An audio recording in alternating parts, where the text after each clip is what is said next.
So, how does an entire nation go paperless? We're about to dive into a pretty incredible story of technological transformation, one that saw Nigeria's entire public service leap into the digital age, and it felt like it happened almost overnight.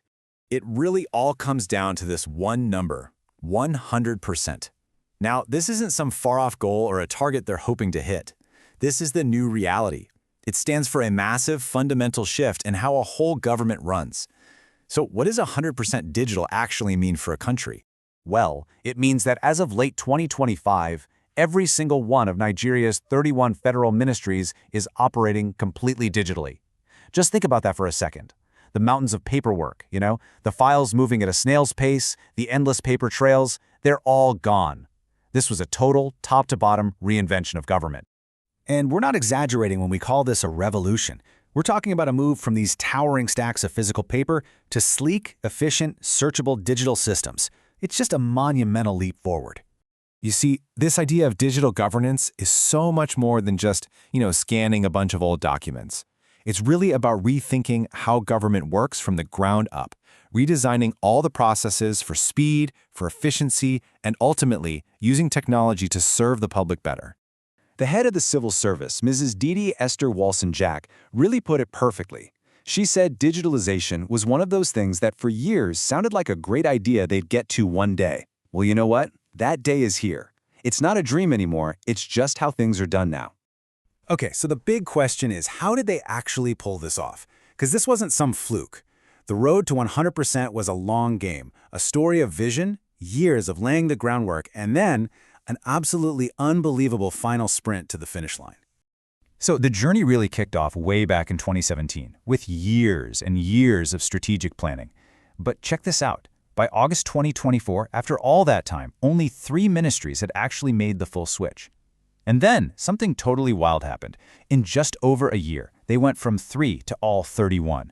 That final push is just staggering. This chart really drives that point home. I mean, look at that jump! From just a handful of ministries fully digitized to every single one in about 16 months. So how on earth was that final push even possible? Well, it came down to a few really key things. They were smart, building on the groundwork that previous administrations had already laid. They had solid political support right from the president. But what's really fascinating is this idea of special war rooms. These were basically dedicated teams with the authority to just cut through all the red tape and drive this thing forward with a laser focus on speed and accountability. The days of delays were officially over.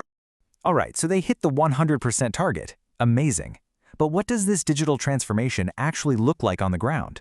What are the real, tangible results of going paperless? Let's start with a number.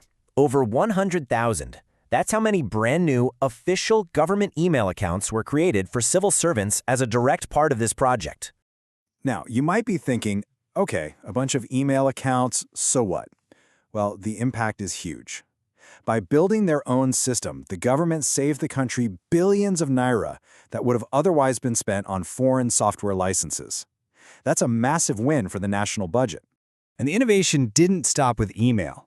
Look at this number, over 25,000. That's how many times government employees have already interacted with a new AI assistant called ServiceWise GPT. It's an AI trained specifically on public service rules to help them do their jobs better and faster.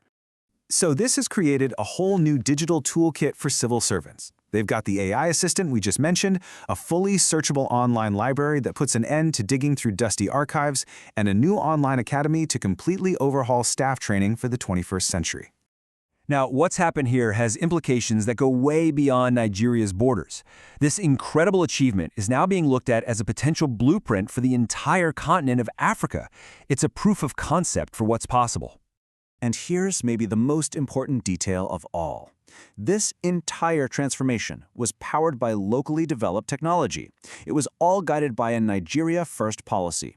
So the project didn't just modernize the government. It also pumped major investment into the local tech economy and put a spotlight on some incredible homegrown talent. And the head of the civil service really framed the stakes in a global context. She said that countries that don't go digital aren't just slow, they become uncompetitive and increasingly irrelevant. That really reframes this whole thing, doesn't it? It's not just an upgrade, it's a critical move for survival on the world stage. Which leaves us with a pretty big question. Nigeria has proven that rapid, massive, homegrown digital transformation is actually possible. So, is this what the future of governance across Africa looks like? It's a bold new example, and you can be sure the rest of the world is watching to see who follows their lead.